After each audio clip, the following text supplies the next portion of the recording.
Why are there not more people talking about the real reason zombies fascinate us? Before we dive in, make sure to hit subscribe and follow Hidesaur channel for more mind-bending explorations just like this. Zombies are a strange kind of monster, just us, but with something vital missing. They shamble forward, relentless, driven by a single need: to consume. Their simplicity is what makes them so fascinating. Zombies are a blank slate, reflecting our deepest anxieties. You can't reason or bargain with them, they just keep coming, a reminder of what we fear becoming. America is obsessed. People train for zombie apocalypses, buy survival kits, and fantasize about a world where only survival matters. The zombie apocalypse wipes away everyday worries, leaving only the primal urge to survive. Zombies give us a villain we can understand, a problem we can solve, at least in theory, but the real horror isn't being eaten. It's losing yourself, your identity, your memories. The fear is becoming just another face in the crowd, losing everything that makes you unique. In a culture obsessed with individualism, the zombie is the ultimate loss of self. We watch, read, and play out these stories to safely confront our biggest fears. The spectacle of collapse, the thrill of survival. Zombies let us explore our anxieties about disease, conformity, and the fragility of society. They're more than monsters. They're a cultural phenomenon. Through them we examine what scares us most about ourselves and our world. The zombie is grotesque, relentless, and utterly captivating, and that's why we can't look away. To understand America's zombie obsession, we have to start in Haiti.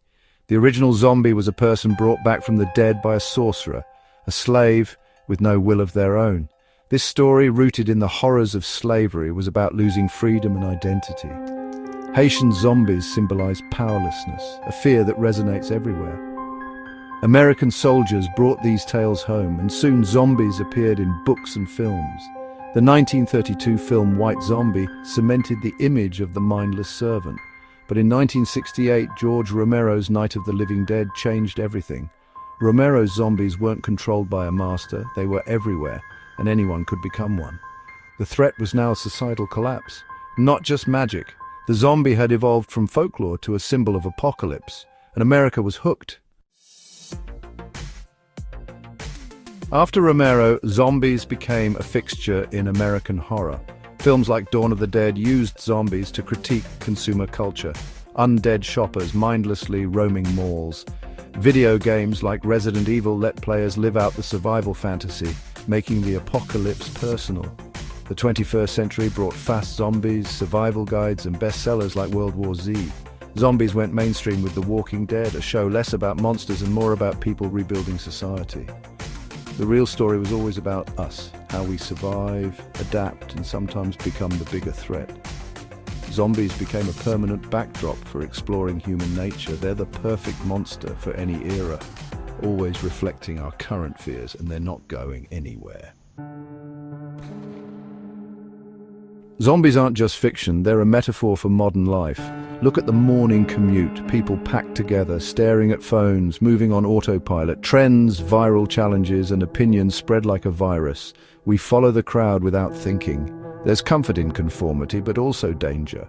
We risk losing our individuality. The consumer zombie is real. We're bombarded with ads, urged to buy more, numbed by endless consumption. We shuffle from one purchase to the next, driven by manufactured desire.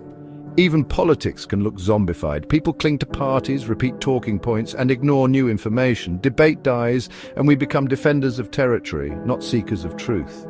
This intellectual shuffling is a modern kind of mindlessness. The zombie metaphor warns us, don't lose yourself in the crowd. Stay awake, stay critical, and don't let the world turn you into just another face in the horde. The real threat isn't the undead, it's becoming one of them without even noticing. Zombies are a mirror, showing us what happens when we stop thinking for ourselves. That's the true horror.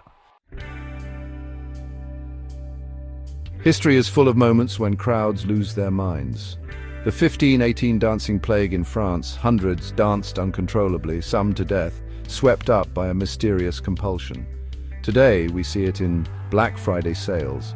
Shoppers stampede for bargains, driven by a single impulse. Sociologists call it de-individuation. In a crowd, we lose our sense of self and responsibility. The group takes over and normal rules vanish.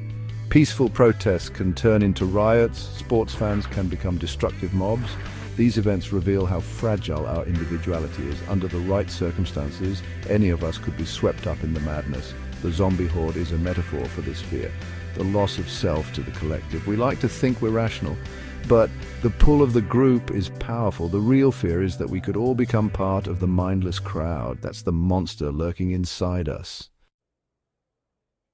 To dig deeper, I spoke with people who study zombies for a living. A film professor told me zombies are endlessly adaptable. Cold War fears, terrorism, pandemics, even climate change. They're a canvas for whatever scares us most. At a zombie survival camp, an instructor said the apocalypse is unlikely, but the skills, first aid, self-defense, are real. Zombies make disaster prep fun and engaging.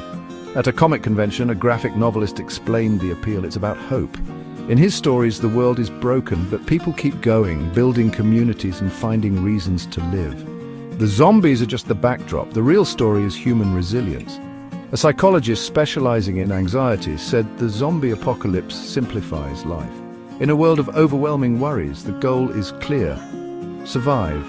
The enemy is obvious. The choice is stark. It's a fantasy of clarity in a confusing world. Zombies give our anxieties a face and a way to fight back. That's why we keep coming back to them. They let us imagine overcoming the worst. Together. The undead are a way to process our fears and our hopes, and maybe to feel a little more in control. So what do zombies really tell us about ourselves?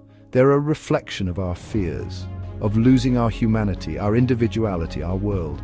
The zombie story is a dark fairy tale for a complicated age, a cracked mirror held up to society. But it's also a story of hope.